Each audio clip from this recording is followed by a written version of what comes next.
இலங்கை அதிபர் தேர்தலில் ராஜபக்ஷ தோல்வியடைந்ததற்கு அவரது அரசின் சர்வாதிகார போக்கே காரணம் என்று திராவிடர் கழகத்தின் தலைவர் கி வீரமணி தெரிவித்துள்ளார்.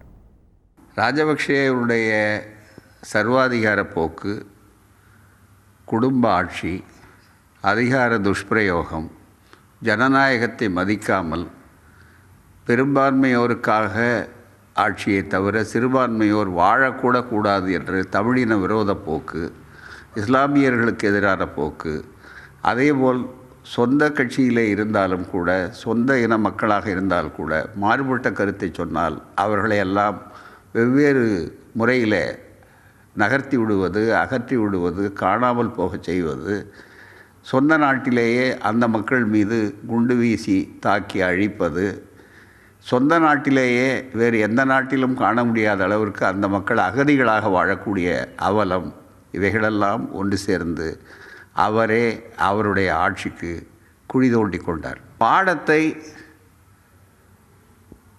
சிறிசேனா புரிந்து கொள்ள வேண்டும். அவர் 5% வாக்கு வித்தியாசத்தில் வெற்றி பெற்றிருக்கிறார்னு சொன்னால், அந்த 5% வாக்கு என்பது இருக்கிறதே, அதை அளித்தவர்கள் ஈழத்தமிழர்கள், இஸ்லாமியர்கள், சிறுபான்மை சமுதாய மக்கள். அவர்களுடைய வாக்கு வேறு விதமாக அல்லது புறக்கணித்திருந்தால் நிச்சயமாக இவர் வெற்றி பெற்றிருக்க முடியாது.